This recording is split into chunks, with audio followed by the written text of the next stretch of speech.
Sex should be easy, right? The reality is that sex is something you can get better at with practice, but it starts with knowing how your body actually works in the bedroom.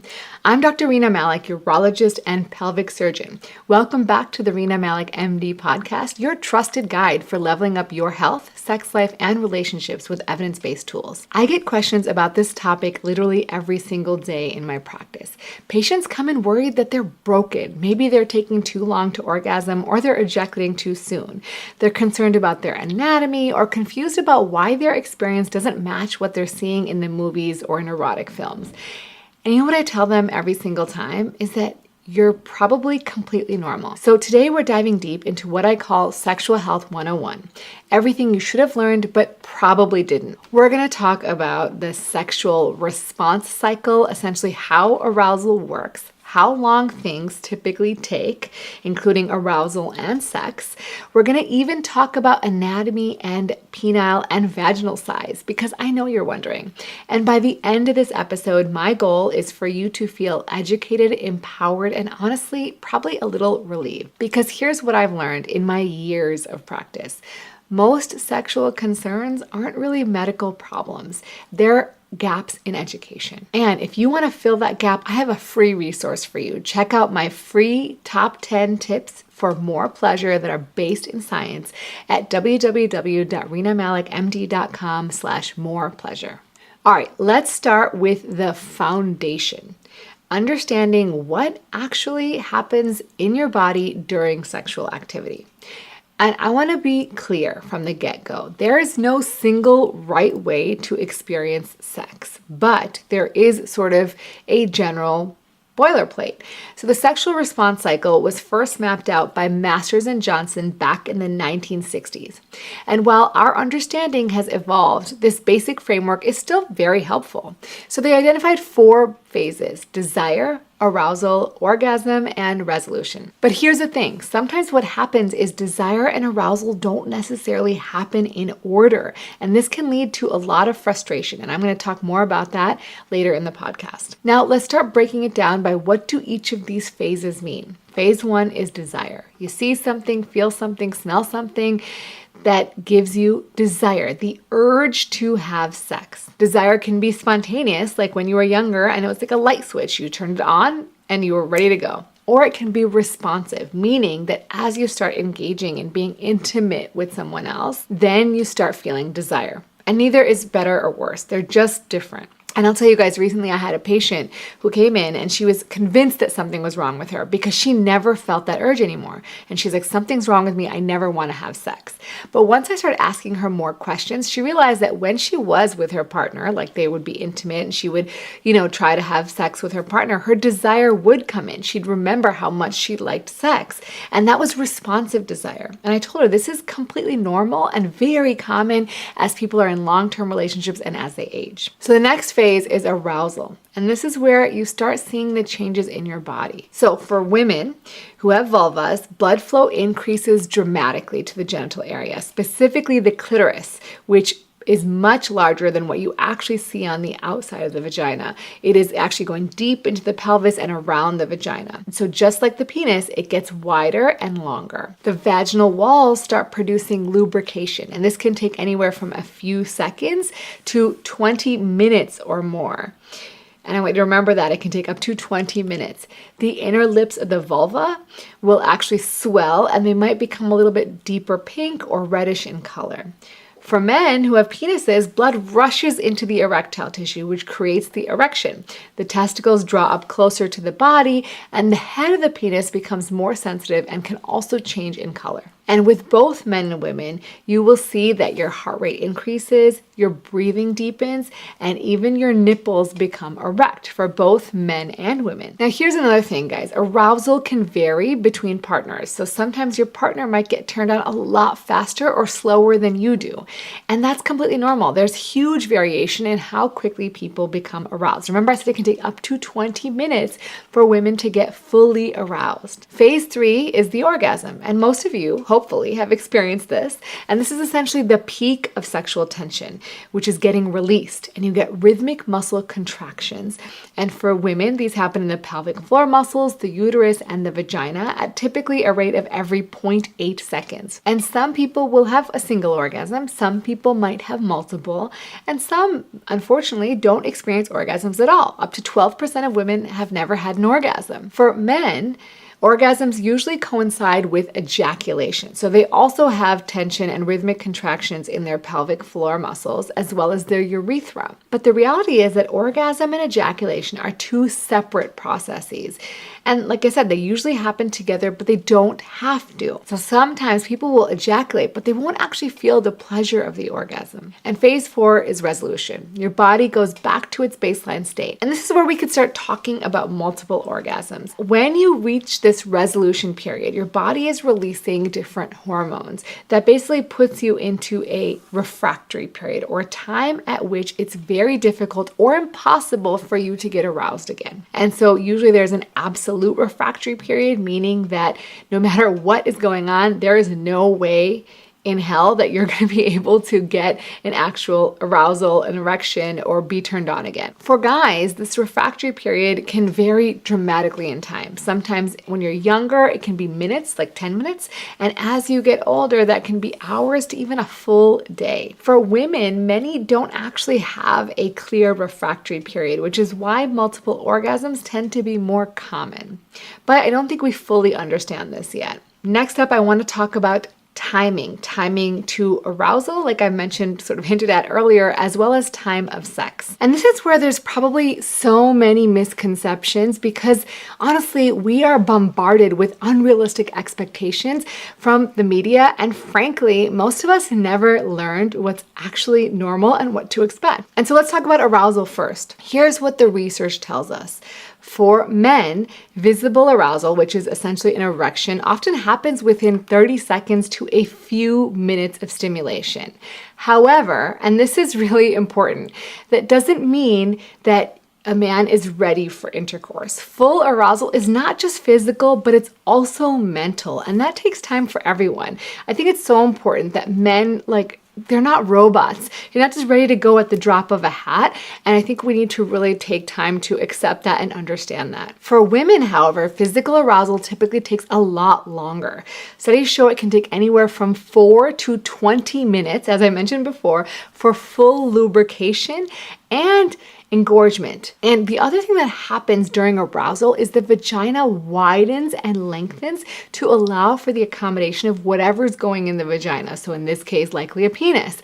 And obviously, you need to have full time for that to happen so that sex is not painful. And of course, again, the mental arousal is so important. So they have to be in the right headspace to be aroused. And so really quickly, I want to share a story about a couple that came in. So the couple came in because they were having issues with their sex life. And really the female partner was having trouble because she felt like she just was never turned on.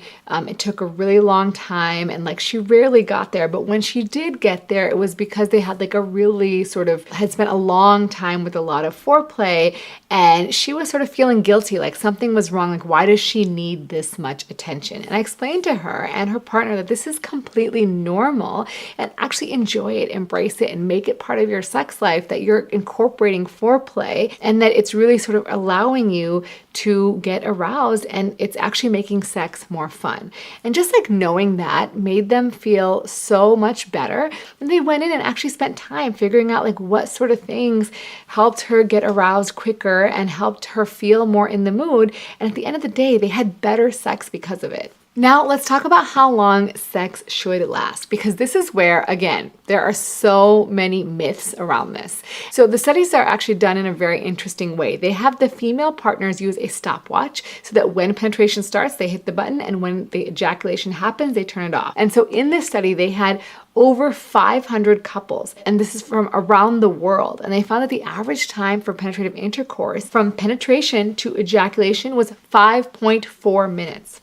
Now, the range was pretty wide. It went from less than a minute to over 30 minutes, but most couples were somewhere between 3 and 13 minutes. So guys, people are not having penetrative intercourse for hours at a time. Now, this study, of course, only looked at penetration, not total sexual activity. So that could include obviously foreplay and other types of sex, which are very much part of a sexual encounter. So when you look at a real encounter, it typically lasts longer, like 15 to 30 minutes. But bottom line, if your penetrative sex lasts 2 minutes or 20 minutes, you're both within the normal range. And what matters is honestly that your partner and you are satisfied with your experience. There's no one you need to compare yourself to. And I've had patients who literally come in convinced that they had premature ejaculation because they lasted only 7 minutes. And I was like, that's above average. And on the flip side, I've seen people who are worried because they feel like they're lasting too long and there's too much friction, it's too uncomfortable.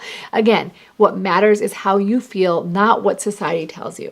Now, here's the interesting thing and where the gap comes in is how long it takes for people to orgasm. For women, the average time to orgasm requires 12 to 14 minutes of stimulation. Now, I just mentioned how long it takes for men, right? Ejaculation takes about 5.4 minutes. So if you just focus on male pleasure, there's a very high likelihood that your female partner will not orgasm.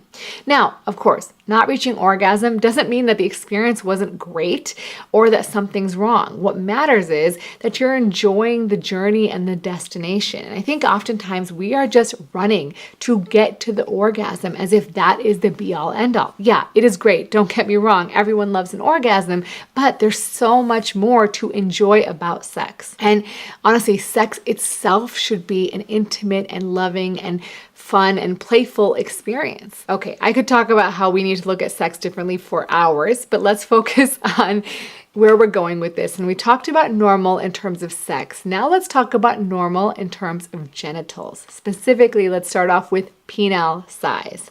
Now, how long is the average penis? 5.1 to 5.6 inches. And this is looking at multiple studies for men around the world. And the range of normal can be anywhere from 3 inches to 8 inches. But it follows a bell curve. So the majority of the people are going to be at the top, 5.4 inches. It's going to be very unlikely to find somebody with an 8-inch penis and very unlikely to find somebody with a 3-inch penis. But here's another interesting point. When researchers ask people to estimate the average penis size, they usually guess much higher than average. And that's because, right, you're seeing a very small selection of penises in real life from the media, from adult films, and you're typically not seeing genitals in non-aroused or flaccid states. So I've had guys come in all the time who are well above average, but they're so anxious about their size and feeling like it is actually affecting their entire relationship and how they look at themselves. And this is why knowing what's normal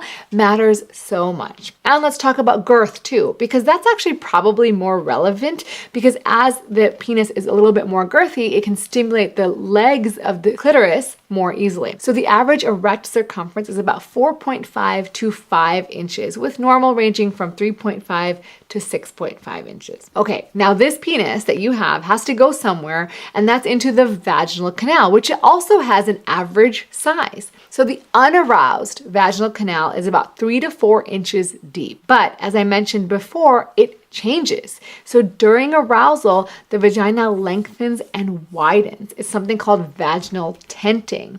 And it's amazing, right? The vagina can prepare for sexual activity. And so when you do that, you can imagine that the average vagina probably fits the average penis. Now the vulva, which is everything on the outside, can vary tremendously from person to person. The labia or the lips can be long or short, symmetric or asymmetric, light or dark. Now this is really important because again, just like we only see certain penises in erotic films, we also see certain labia in erotic films. And the reason this is important is because those labia are chosen so that you can see more of what you need to see during the erotic films, because they want the right camera angles. They don't want to hide anything. And so you're not necessarily seeing the wide variety, but it is all normal. And so many women, just like men feel worried about penile size, a lot of women feel sort of insecure about what their labia look like. Now, the clitoris itself is, again, that the little bud you see on the outside, but it's also mostly internal, and that can vary in size and sensitivity from person to person as well. Another myth I often hear is that vaginas are too loose or that they've been having too much sex with too many different partners. Now, guys, let's think about this critically for a second, right? If you are a person who's been married or in a solo relationship and you've had sex with that person thousands of times, no one's calling you too loose. But if you've had multiple partners and you've had 1,000 partners and had sex with each of them once, now people are automatically thinking you are too loose. The reality is that looseness has nothing to do with how much sex you have, because your body is meant to be adaptable. We literally give birth to children through the vaginal canal. The vaginal canal snaps back. It's a very adaptable structure.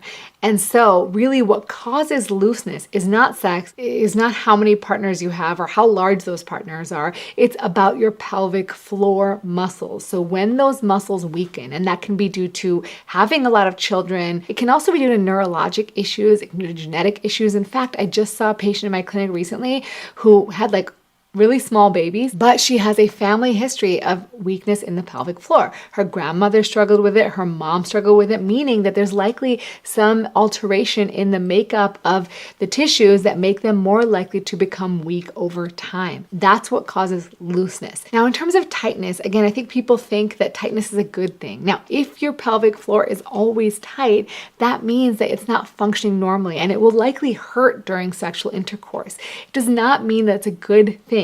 You want your vagina to be normally functioning.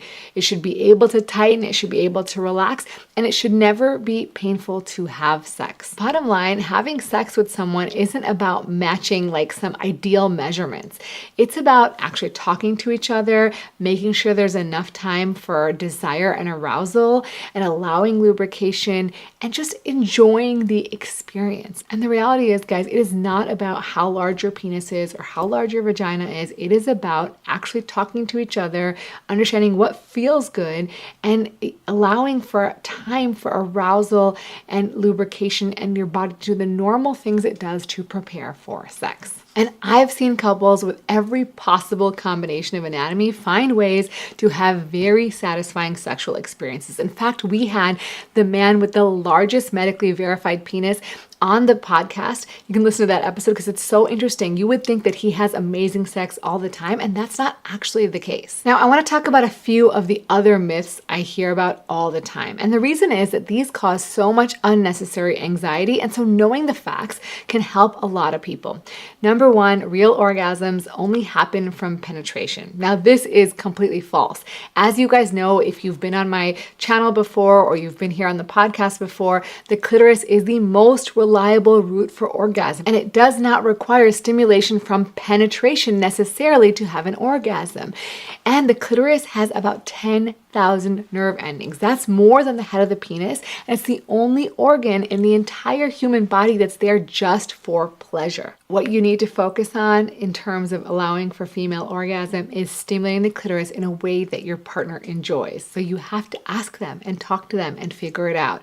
I promise they will be happy that you care about their pleasure. All right, myth number 2, that sex should just automatically be amazing. And if it doesn't happen naturally, you shouldn't have to work at it. This one drives me nuts because good sex, just like anything else, is a skill, and it requires practice, communication, and education. And there's nothing wrong with learning techniques or using things like lubricant or other things in the bedroom and taking time to figure out what works, because sex can be amazing with any partner. You just have to work at it. And working at sex is great because at the end of the day, that means that you will have sex worth having, that you both desire, that you both want, and that you both enjoy. Rather than going through life trying to find the one person where you magically connect sexually, and that's very unlikely to happen. Next myth is that you and your partner should want to have sex the same amount all the time. Guys, this is impossible. Sexual desire varies enormously between people and even within the same person. So depending on hormones, stress, how long you've been in a relationship, how satisfied you are with that relationship, your other health conditions, maybe medications you're on. All of these things can affect how much you feel the urge to have sex. And there's no normal for how often you should have sex. But I obviously encourage people to have sex regularly because I think it's such an important part of being intimate, of feeling connected with another human being. And there's actually data to show that it improves longevity. And you can check out my video where I talk about how having sex more often is linked with living longer. And if you guys are struggling with different amounts of sex drive, it is important to talk about it, to figure out ways where you can sort of include intimacy and work on building that into your lives as a regular thing, whether that includes sex or not. But it really is important because a lot of times men will see sex as the only time that they're intimate, but there's value in being intimate without actually having sex. And I think incorporating that in your relationship will only let you understand and feel desire and enjoy each other in a way that you didn't before. And myth number 4 is that you should always just feel desire like on demand, or it should be spontaneous. Guys, I've talked about this throughout this podcast multiple times, but it's so important that I want to bring it up again. Responsive desire, meaning where you feel aroused first and then you feel desire, like sort of like going to the gym. Oftentimes you don't feel like actually going to the gym, but once you're there, you're so glad you did because you actually feel great.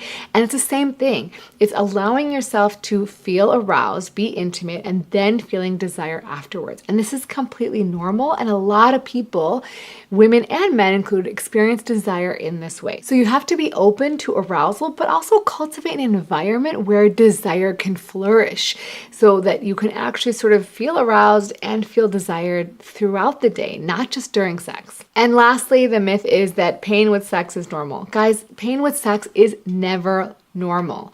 Now, sometimes the very first time you have sex, it might hurt because you're just not giving yourself time to allow for lubrication. But if you're having persistent pain every single time you have sex, please talk to a doctor. Don't just drink a glass of wine and relax. That's not going to work. You need to figure out what's going on. Okay, lastly, I want to wrap up with some practical steps that you can take starting today to help improve not only your sexual health, but your confidence in the bedroom. Step number 1 is reframe your relationship with normal. Instead of asking, am I normal? Start asking, am I healthy? And am I satisfied and happy with my sex life? Normal is just a range, and likely you are normal, but what matters is how you feel. Are you enjoying your life? Do you feel like you're having a very good and pleasurable sexual experience? Great. Who cares what's normal? Step number 2 is talk. Guys, this is the most boring advice, but is the most important advice. You have to talk to your partner about what feels good, what doesn't, what you want to try, what you're curious about, and realize that this is going to take time. You're going to have to actually sort of take small steps towards opening up lines of communication about something that most people feel very awkward about. And you could even try things like, hey, I learned something really interesting today about sexual health on Dr. Malik's podcast. I'd love for you to listen to this. Maybe we can talk about this later. Start with really positive things and just get used to talking about sex. And I promise you, it will enhance your sexual experience and your bonding as a couple significantly. And step number 3 is I want you to focus on the whole experience, not just the destination. Guys, enjoy being connected, touching, intimacy, and of course, enjoy the orgasm.